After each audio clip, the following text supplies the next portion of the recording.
패기와 열정 넘치는 여야 의원들의 월요 토론 시간입니다. 더불어민주당 양향자 의원 나오셨습니다. 네, 반갑습니다. 양향자입니다. 안녕하십니까. 네. 자, 미래통합당의 박수영 의원 함께 하십니다. 안녕하세요. 박수영입니다. 자, 본격적인 토론 시작하기 앞서서 양향자 의원님 축하 인사를 드리는 게 맞을 것 같아요. 더불어민주당 최고위원 예선 경선 통과하시면서 사실상 당선 확정된 거 아닙니까? 축하드립니다. 네, 당선 확정됐더라도 아직 남아 있습니다. 제가 5위 안에 꼭 들어가야 됩니다. 그래서 더 열심히 해야 되는데 당선 이렇게 말씀하시면 안 찍는다는 말씀입니다. 그래요? 그래서 더 열심히 하라고 말씀해 주셔야 됩니다. 특히 또 제가 만약에 순위 밖에 있다가 이제 당원 당규상 5위 안에 안 들면 이제 바꾸게 돼 있어요. 그래요. 그런 식으로 들어가면 이 땅의 그 이 땅의 절반인 여성들에게 제가 할 말이 없어집니다. 이거 생방송에서 이제 제 발언 취소할 수도 없고. 그래서 더 열심히 하겠습니다. 자, 더불어민주당 전당대회가 한 달 앞으로 다가왔습니다. 박주민 의원이 가세하면서 당대표는 이제 3파전으로 치러지는데 우선 양 의원님. 뭐 혹시 놀랄만한 반전 같은 게 있을까요? 저는 깜짝 놀랄 반전은 아직까지는 물음표고 대신 이제 흥행표는 흥행은 느낌표가 된 것 같습니다. 흥행 느낌표. 근데 박주민 후보가 가세하면서 좀 역동성은 부여됐다고 보여지고요. 근데 제가 이제 주말 사이에 토요일날 제주, 어제 강원도를 다녀왔습니다. 그런데 굉장히 합동 연설에서도 뜨거워졌습니다. 이게 반응들이 굉장히 뜨거워졌고 또 이제 아직 반전이 있을지 모르겠지만 적어도 매기 효과는 하실 것 같다. 매기 효과. 근데 매기 효과를 초선인 아마 제가 더 하고 있지 않나 이런 생각이 듭니다. 초선인 양 의원님 그리고 막판에 가세한 박주민 의원. 두 마리 매기. 자, 알겠습니다. 자, 이제 박수영 의원께서는 물론 남의 당 일이지만 자, 관전 포인트 좀 있을 것 같습니다. 어떻게? 우선은 우리 양 의원님 축하드리고요. 합리적인 분이시고 또 축하하시네. 지난번에 소신 발언 삼성 이재용 부회장에 관한 발언처럼 소신 있는 분이기 때문에 합리적이고 유연하시고 소신 있는 분이 당선권에 들어가셨다고 하니까 참 좋고요. 득표하셔서 1위로 골인하시기를 기대를 하겠습니다. 당대표와 최고위원 선거 관련해서는 그동안에 이제 다수당의 당대표께서 상당히 강경한 태도로 야당을 대해왔던 건 사실이거든요. 상당히 국회 운영이 아주 어려웠습니다. 근데 이번에 새로 되시는 분은 좀 합리적이고 유연한 분이 되셔가지고 국회가 상권 분립 체제하에서 행정부를 견제하는 게 본연의 임무거든요. 그 본연의 임무를 제대로 수행할 수 있도록 여야 간의 협치가 되었으면 좋겠습니다. 만약에 가설인데 혹시 그 세 분 중에 좀 매기로 언급하신 그분이 되시면 좋겠습니까? 그래서 남의 당에 투표 가지고 제가 뭐라고 말씀드리기는 어려울 것 같습니다. 방금 말씀하신 관점에서 보셨을 때.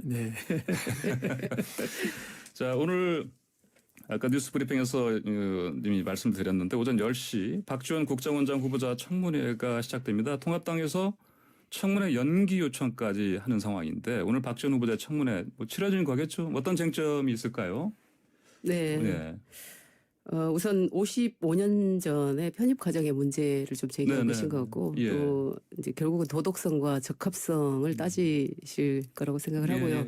다만 이제 청문회를 연기하자고 하셨는데 근데 저는 박지원 후보에 대한 개인 신상에 대한 논란이나 의문점들은 오늘 청문회를 통해서 충분히 설명될 것으로 믿기 때문에 청문회라는 장에서 문제 제기하면 될 것 같고요.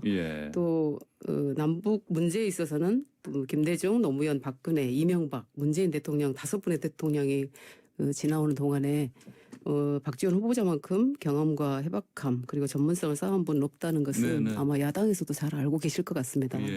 그래서 남북 평화를 위해서 20년이 넘게 이제 헌신하셨는데 여야를 막론하고 정말 이런 분이 없다라고 생각이 되고요. 또 전문성과 진전성을 모두 갖춘 분이라고 생각되기 때문에 저는 오늘 정상적으로 청문회가 열리길 바라고 또 아시다시피 문재인 대통령과 또 박지원 후보자의 정치적 관계가 좀 복잡합니다. 그럼에도 불구하고 대통령께서는 대승적 의미에서 지금 후보자로 지금 지명을 이제 후보자로 나오신 거고. 이제 박지원 후보자가 그 통일부 장관을 해야지 왜 국정원장이냐 이제 이런 말씀들이 있어요. 네, 박정희 대통령 당시 그 7.4 남북 공동 성명을 주도한 것도 당시에 아시겠지만 이우락 전 중정부장이셨어요. 네. 그래서 정보를 가지고 북과 소통하고 그 협상을 하는 것은 정보부 수장이 분명히 더 이로운 점이 있을 것이고. 또 무엇보다 이런 부분에 강점을 지닌 게 그 박지원 후보자라는 것은 야당이 잘 알고 계실 것이라고 봅니다. 잘 부탁드립니다. 그러니까 양 의원께서는 전문성과 진전성 갖춘 분이다 이분이 그러니 국정원장으로 적임자다 이렇게 말씀하셨고요. 그럼 이제 우리 박 의원께서는 어떻게? 저희가 뭐 연기 신청을 했는데 그럼에도 불구하고 여당이 절대 다수이다 보니까 뭐 청문회는 진행될 거라고 보고요. 청문 경과 보고서도 역시 다수당이다 보니까 투표를 하게 되면 우리가 어차피 3분의 1밖에 안 되는 소수 야당입니다. 진행이 될 걸로 봅니다만 왜 연기를 요청했느냐. 이 부분은 우리 시청자 여러분들, 정치자 여러분들께서 아셔야 될 것 같다. 저희가 증인 요청을 10명을 했습니다. 한 명도 안 나오시는 거예요. 그다음에 자료 요구를 했는데 인사청문회법상 48시간 전에 자료를 줘야 두꺼운 자료가 오면 분석을 해볼 수 있을 텐데 자료를 안 내셨거든요. 자료도 없고 증인도 없고 그리고 청문회를 하자 그러고 이게 정상적인 청문회가 아닌 것이죠. 그래서 저희가 연기 요청을 했던 것이고요. 아마 청문회 진행이 되면 여러 가지 쟁점들이 제기될 거라고 생각은 합니다. 아무래도 이제 그 연기 요청하셨지만 뭐 열릴 수밖에 없는 상황이고 그럼에도 불구하고 요청하신 증인 요청 10명 가운데 1명도 나오지 않는 그런 상황. 그다음에 자료 요청하셨는데 자료 요청이 48시간 전에 줘야 되는데 안 줘가지고요. 아무래도 청문회를 잘 진행하기에는 여러 가지로 뭐 부실한 상황이죠. 제대로 밝히기가 어렵다. 깜깜이 청문회 이렇게 될 것 같습니다. 볼 수밖에 없다. 알겠습니다. 자, 다음으로 이인영 통일부 장관 후보자의 인사청문회는 통합당 태영호 의원이 사상 전향을 요구하면서 후폭풍이 과석이 일었어요. 근데 자, 사상 검증 이른바 이것만 남고 정책 검증은 사라졌다는 평가가 근데 남북미 정세 인식이라든지 전망을 더 깊게 파고드는 청문회를 만들었어야 하지 않을까 이런 비판들이 좀 있습니다. 어떻게들 보십니까, 양 의원께서? 저는 우선 그 태영호 의원님이 왜 이런 말씀하시는지 정말 안타깝고요. 대한민국 국민과 또 대한민국 헌법은 우리 태영호 의원님을 굉장히 반겼고 심지어 국회 일원으로 또 선출이 되신 분입니다. 지금 남북 관계가 쉽지 않은 상황이라는 것은 모두가 아는 사실인데요. 이번 통일부와 국정원장 조각은 또 이것을 돌파하겠다는 그 대통령의 강한 의지라고 보여지고요. 인사청문회에서 장관의 자질을 검증한다는 건 정책적 전문성은 물론 또 개인적 자질의 부합성도 중요한데 태영호 의원이 보여준 그 행태는 저는 색깔론으로 보기에도 정말 그 부끄러운 수준의 막말이다 이렇게 말씀드리고 또 이인영 의원은 이미 4번이나 국민의 선택을 받은 국회의원이고요. 또 이건 이인영을 찍은 국민을 모두 주사파라고 주장하는 것이라고 봅니다. 이것은 이제 태영호 의원을 북한 간첩이라고 주장하는 것 수준의 막말이고 또 태영호 의원을 선택한 유권자 모두를 간첩으로 주장하는 수준의 용기가 있어야 가능한 일이다. 저는 이렇게 보고 있고요. 인청하라고 했더니 그 인청장을 50 시절 남영동 대공 분실로 만들어서 그것도 국민의 선택을 4번이나 받은 선출직 국회의원을 대상하는 점에서는 저는 매우 부적절했다. 그래서 태영호 의원께서 북한 출신이라는 어떤 강박관념이 있으신 건 아닌가. 그럴 필요 없다라고 좀 말씀드리고 싶습니다. 태영호 의원 발언은 색깔론을 넘어서 막말순이었다. 이렇게 좀 보시는 거고. 그럼 박수 의원께서는 우리 양양자 의원님 평소와는 달리 아주 강하게 말씀을 하시네요. 저는 이렇게 봅니다. 이 정치권 일부 정치권에서 이게 사상 검증만 왜 하느냐, 이념 검증만 왜 하느냐, 정책 검증을 해야 된다. 이거 자체가 프레임이라고 생각을 합니다. 통일부 장관이라는 자리에 가는 사람은 당연히 사상도 검증돼야 되고 정책도 검증돼야 됩니다. 태영호 의원님 혼자서 청문회 한 거 아니거든요.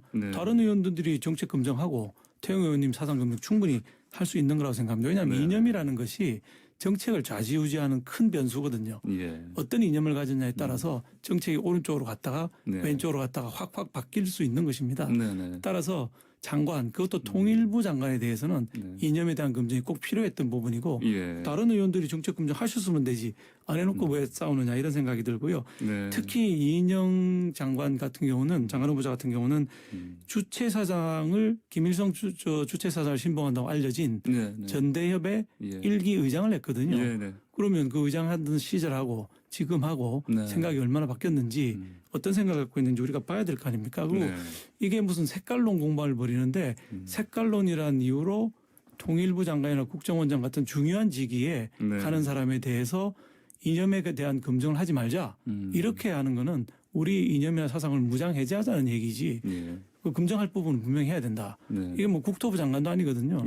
통일부 장관입니다. 당연히 필요한 부분이었다고 생각합니다. 당시 보니까 여당 의원들도 사실은 말씀하신 맥락에서는 동의를 하지만 아무래도 그때 태영 의원의 어떤 그 질문에서의 표현을 가지고 이제 좀 과도했다 이렇게 봤던 걸로 좀 그러니까 정책 질문을 끌어갔으면 되는 거거든요. 그런데 정책 질문보다는 소위 젊은 사람들 얘기하는 쉴드 치는 그런 질문들로 계속 나가니까 정말 그렇게 흘러가는 형태가 된 것이죠. 그러니까 어떤 분은 사상 검증을 하고 어떤 분은 정책 검증을 하고 이게 그래서 위원회가 있는 것이거든요. 그러니까 역할의 분담이 필요했던 부분이라고 생각합니다. 네, 알겠습니다. 자, 미래통합당이 반대했지만 이인영 통일부 장관 후보자에 대한 국회 인사청문 경과 보고서가 채택됐습니다. 결국 그러면 박지원 국정원장 후보자도 통과될 가능성 높은 것으로 우리가 봐야 될까요? 그렇죠. 아무래도 절대 다수당이고요. 우리 3분의 1밖에 안 되기 때문에 통과될 거라고 보는데 통과가 되면 이게 이제 뭐 통일부 장관이라든지 추미애 장관 탄핵안과 똑같이 표대결에서 이제 통과가 되는 형태거든요. 이렇게 되면 전투에서는 이기지만 전쟁에서는 지는 결과가 나올 것이다. 즉 청문회 통과는 시키지만 많은 국민들이 보고 있기 때문에 힘의 논리로 밀어붙이게 되면 결국 전쟁에서는 지는 결과가 초래될 것이다. 이렇게 보고 있습니다. 통과는 하겠지만 전투에서는 이기되 전쟁에서는 지는 그런 부분이 될 것이다. 그런 모습이 될 것이다. 이렇게 평가를 하시고 양자 의원께서는 어떻게? 야당도 동의하시겠지만 지금 정말 그 남북 관계가 어려운 시기인 만큼 또 이 사안만큼은 진심으로 좀 함께 동의해 주셨으면 좋겠다라고 말씀드리고요. 또 이미 수십 년간 같이 겪어온 동료 의원들이고 또 직접 옆에서 봐온 선배 동료 후배 정치인들이 이인영 박지원 후보자입니다. 능력도 역량도 또 책임감도 또 인품도 야당 의원님들께서 아마 가장 잘 알고 계실 거라고 생각하고요. 근데 그 문재인 정부 들어서 유독 그 청문 보고서 채택 불발이 많은 것은 인사의 부적절성보다는 저는 야당의 유별난 발목 잡기가 좀 정말 유별나지 않나 이렇게 보고 있고요. 참여정부의 3명, 이명박 정부의 17명, 또 박근혜 정부의 10명인데 현재 정부는 임기 2년이 남았는데 보고서 채택 불발이 23명입니다. 우리나라가 그만큼 인재가 없다는 것은 아닐 텐데 야당이 좀 많이 무리하고 있지 않으신가라고 국민들께서 보실 것 같습니다. 언론 또한 대통령께서 임명 강행한다고 하지만 지금까지 임명된 장관들 보면 거의 모두 제 역할을 훌륭하게 수행해 오셨으니 이번에도 결과로 보여주실 것으로 저는 믿습니다. 보고서 채택 불발 23건 거론하시면서 이번에도 야당이 또 유별난 발목 잡기 하는 거 아니냐 이런 걱정하셨는데 그럼에도 불구하고 뭐 당이 통과될 거로 좀 보시는 거고요. 뭐 통과가 되고 임명을 하실 거라고 믿고 있습니다. 그런데 조국 사태에서 우리가 본 것처럼 갖은 비리와 부패의 백화점인데도 그거를 강행해서 임명을 하시는 이런 모양 때문에 23명이나 된 것이지 아무 문제도 없는 사람을 우리가 억지로 발목 잡고 그러진 않았던 걸로 제가 기억합니다. 보고서 채택 불발 23명은 뭐 아무래도 비리가 많았던 그런 부분 때문에 그랬다. 그렇습니다. 이렇게 보시는 거고. 근데 우리가 정말 그 진심을 담아서 보면 도덕성과 적합성에서 채택을 안 할 만큼 큰 흠결인가는 다시 한번 생각을 해야 될 것 같습니다. 여기까지 듣겠습니다. 자, 광고 듣고 잠시 후에 행정수도 이전과 관련한 얘기를 자세히 나눠보겠습니다. YTN 뉴스 FM 출발새 아침 오늘은 더불어민주당 양향자 의원, 미래통합당 박수현 의원과 함께하고 있습니다. 자, 행정수도 이전 문제가 뜨겁습니다. 여전히 더불어민주당 이해찬 대표는 행정수도 이전을 위한 헌법 개정을 공식 언급하기도 했고요. 민주당은 이미 야당들을 상대로 행정수도 이전 특위를 제안한 상태입니다. 행정수도 이전 문제. 자, 정치권에서는 어떻게 풀어야 할지 두 분 의견 들어보겠습니다. 이번에는 우리 박수 의원께서 먼저. 네. 예. 행정수도 이전이라고 하는 것은 사실 국가적으로 굉장히 큰 문제입니다. 예. 이게 불쑥 여당의 원내대표가 발언을 해서 시작이 됐는데 그렇게 뜬금없이 시작할 문제는 아니라고 생각을 합니다. 적어도 이 정도 문제 같으면은 대통령께서 언급을 하시고 또 국민적인 합의가 선행이 돼야지 추진할 수 있는 일이 아닌가 생각하는데 내용, 방법, 시기 전부 맞지 않았던 측면이 있는 거라고 생각이 듭니다. 게다가 뭐 헌재의 위헌 결정이 있었는데 불구하고 그건 뭐 금방 뒤집을 수 있다 이런 발언을 원내대표께서 하셨는데 좀 부적절한 발언이 아니었나 싶고요. 지금 사실 그거보다 제일 중요한 문제는 수도 이전의 문제보다 대한민국이 지금 처한 상황이 매우 어렵거든요. 경제가 위기고요. 북핵 문제도 있고 코로나도 있고 외교도 지금 어려운 데다가 뭐 청년들 일자리 그다음에 광역단체장 부산 가서 우리 연달아 성추행으로 낙마를 하고 극단적 선택도 한 번도 있지 않습니까? 이런 당면한 문제들에 대한 해결을 국민들이 바라고 있을 텐데 이 문제는 묻어두고 다른 걸로 덮고 가자는 방식으로 가서는 수도 이전이 성공할 수가 없을 거라고 생각합니다. 네, 이번에 원내대표가 이제 완전한 이른바 행정수도 이전 이제 이 의제를 들고 나왔을 때 이제 이 부분이 이제 불쑥 나왔다. 뭐 때의 방법 시기가 적절치 않다. 최소한 대통령이 국민의 동의를 얻어서 발표하는 게 맞다 이렇게 말씀하셨고 당면 과제들 뭐 경제 위기라든지 뭐 여러 가지인데 그런 것들부터 먼저 지금 해결이 된 상황이다 이렇게 지금 말씀해 주셨습니다. 양자 의원께서는 어떻게 보십니까? 다 아시겠지만 행정수도 이전은 그 참여정부 시절부터 역점을 두고 진행해온 민주당의 수건 사업 중에 수건입니다. 그 방금 말씀하셨던 것처럼 야당 일각에서는 부동산을 덮으려고 거대한 정책 이슈를 들고 온 것 아니냐는 뭐 타이밍의 문제를 거론하시는데 전혀 그렇지 않습니다. 그 행정수도 이전은 국토의 균형 발전이라고 하는 측면에서 반드시 필요하고요. 지방 분권 강화를 위해서도 꼭 되어야 된다고 봅니다. 우리 박수현 의원님도 부산에 뭔가 발전을 위해서 국제금융기관이라든지 뭔가 기관이 이전되기를 바라고 계실 것 같고 저도 광주이기 때문에 그렇습니다. 또 이 때문에 이미 대통령께서 2018년 3월 지방분권 개헌을 발표하신 바 있지만 그 당시에도 또 야당이 발목 잡으면서 진행되지 못한 것이고요.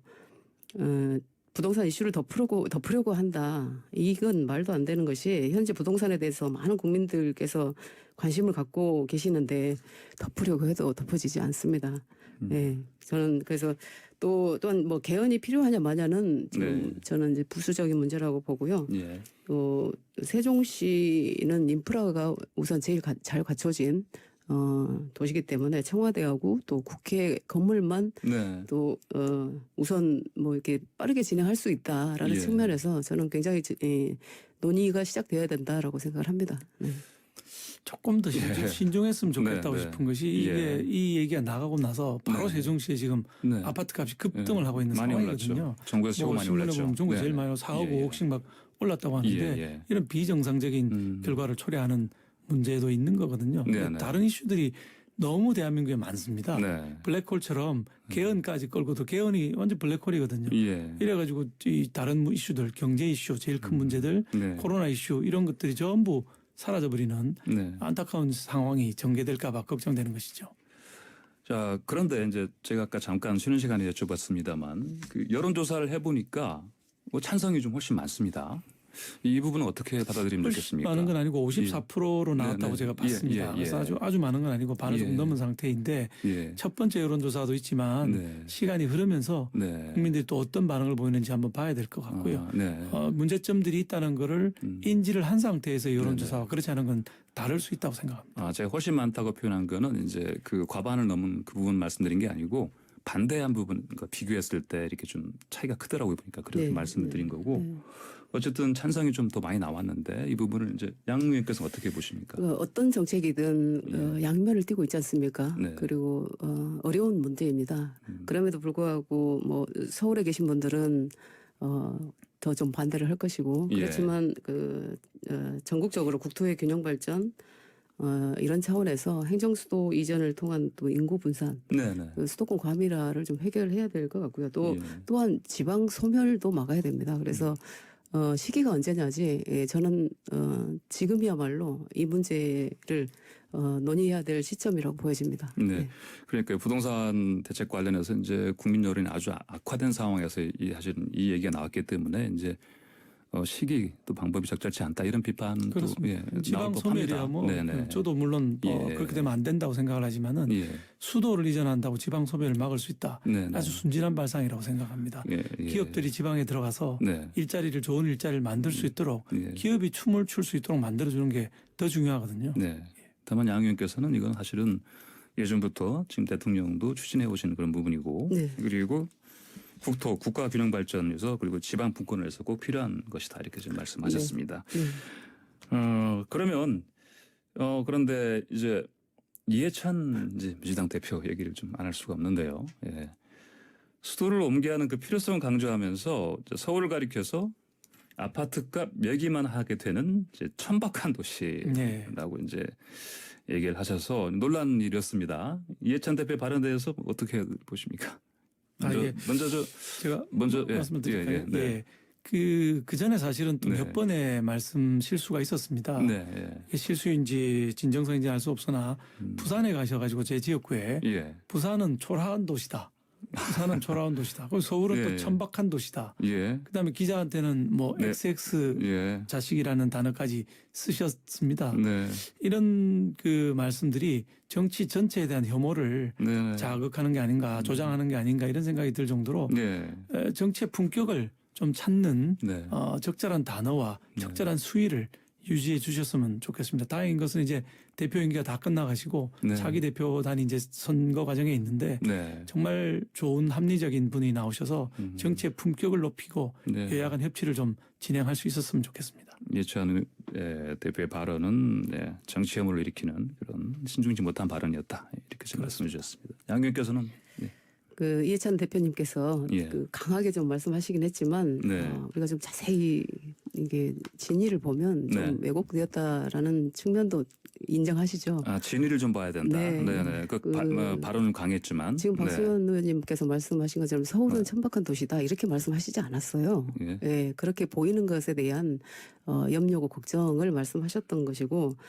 또 도시를 그 집값 등의 재산 가치로만 매길 수밖에 없는 우리의 안타까움을 이제 말씀하셨는데 저는 이제 야당이 또 이해찬 대표의 발언을 지역 감정을 조장하는 막말로 몰아가는데 이 발언 하나만 잘라서 또 지역 감정으로 몰아가는 것은 그 자체가 또 지역 감정을 유발하는 거라고 생각을 하고요.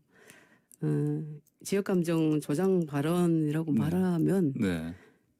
제가 이제 광주 출신이니까 또 김순재 의원 또 김진태 전 의원, 김순재 전 의원, 김진태 전 의원님 또 이종명 전 의원님처럼 그 5.18 왜곡을 폄훼하는 그런 말씀들이 더 문제라고 생각을 하고요.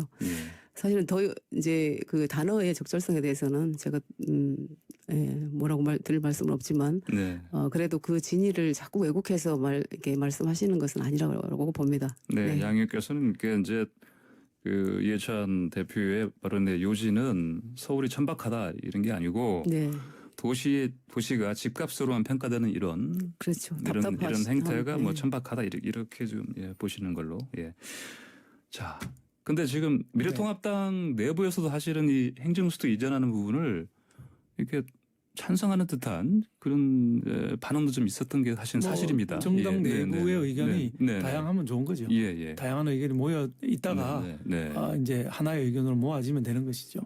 아예 뭐 다른 의견 못 나오게 막는 것보다는 낫다고 생각합니다. 그러니까 이제 박 의원께서는 좀 지역구시고 그래서 그렇다면은 만약에 세종시 지금 시점이 아니라면 뭐 다른 시점에 적절한 아까 말씀하신 대로 뭐 대통령이 국민의 동의를 얻어서 만약 이렇게 한다면 뭐 그러면 또 그러니까 어떻게 시기 방법 내용에 적절한 타이밍과 적절한 내용이 있는 것이거든요. 그게 이번에 잘못됐다고 제가 말씀드리는 겁니다. 그럼 앞으로 어떤 식으로 좀 됐으면 좋겠습니까? 앞으로 하려면 대통령께서 정식으로 제안을 하시고 서울시장 선거가 당장 있으니 거기 공약으로 내걸고 시민들의 평가도 한번 받아보고 국민들 여론도 들어보는 게 필요하다고 생각합니다. 예, 알겠습니다. 양 의원께서 뭐 같은 어떤 의견이 아까도 있습니까? 말씀드렸지만 네, 이 문제가 하루아침 뭐 하루아침에 나온 문제가 아니기 때문에 정말 참여정부 시절부터 얼마나 수건 사업이었습니까? 그때 제대로 됐더라면 지금처럼 이렇게 집값 문제가 대두되지도 않았을 거라고 생각합니다. 말씀하신 것처럼 시기, 방법, 모든 것을 논의해서 지금이라도 저는 진행이 돼야 된다고 봅니다. 네, 알겠습니다. 네. 그 일반 시민들이 물론 이제 부동산 대책 관련해서 이제 비판이 많은데 지금 부동산 그 중개업 하시는 분들도 시위를 한 걸로 제가 들었습니다. 이게 이제 뭐 이런 것 어떻게 지금 보셨는지 또 그렇다면 이제 부동산 대책이 요즘 계속 나오고 있는데 그 본질적으로 어떤 방향으로 가야 좋겠다 생각하시는지 좀 그 의견도 먼저 좀 묻고 싶습니다. 이번에 양 의원께서 한번. 네네. 우선 저는 신뢰 회복이 좀 먼저라는 생각이 들고요. 신뢰 회복이요. 예, 강남 등 또 특정 지역에 대한 과도한 관심보다 철저히 수요자 중심으로 대책 마련이 필요하다라고 말씀드리고요. 또 한두 달 어떤 정책보다는 긴 호흡으로 중장기적으로 가야 된다라고 말씀드리고 정말 중요한 것은 열심히 일하고 성실히 살아가는 국민께 그 최소한 주거 걱정만큼은 안 할 수 있도록 국가가 책임지는 것이 진정한 부동산 정책이다라고 말씀드리고요. 임대주택이나 또 공유주택 그 다양한 형태의 주거 공급 대책 마련이 중요합니다. 아까도 말씀드렸지만 국토의 균형 발전도 중요하고 그래서 그 행정수도 이전을 통한 인구 분산 또 지방 소멸 이런 부분도 종합적으로 고려해서 정말 이제 우리 정부가 국민들께 더 이상은 집 걱정 안 하고 살 수 있도록 대책을 마련하는 게 중요하다고 생각합니다. 네, 행간을 보면 이제 저 정부 대책이 좀 잘못된 건 지금 사실은 이제 애들을 비판하신 것 같고 그래서 이제 수요자 중심 정책 그리고 긴 호흡을 가지고 마련해야 된다 부동산 관련 정책을 그리고 이제 그 예로서 이제 뭐 임대주택이라든지 뭐 공유주택 이런 모델을 잘 마련을 해서 부동산 대책 마련하는 게 좋겠다 말씀하셨고요. 자, 공인중개사분들이 뭐 시위한 건 당연히 이유가 있습니다. 이게 집을 살 때, 보유할 때, 팔 때 모두 세금을 매기는 이런 규제 일변도의 정책으로 갔기 때문에 망한 거거든요. 23번의 정책이라는 게 이미 정책 실패했다고 자인하는 거나 마찬가지라고 생각을 합니다. 이게 이제 규제를 풀고 공급을 해줘야 아파트값이 적정하게 유지가 되면서 모든 사람이 집을 가질 수 있는 이런 세상이 되는 거거든요. 공급은 틀어막고 세금으로 규제하겠다는 발상이 이 부동산 대란을 불러일으킨 거라고 생각을 합니다. 발상의 전환, 김현미 장관의 교체가 필요합니다. 규제 일변도 정책 잘못됐다. 발상의 전환, 김현미 국토부 장관 교체가 필요하다. 네, 이렇게 말씀해 주셨습니다. 자, 오늘 말씀 여기까지 듣겠습니다. 감사합니다. 네, 감사합니다. 예, 고맙습니다. 지금까지 더불어민주당 양향자 의원, 미래통합당 박수현 의원과 함께했습니다.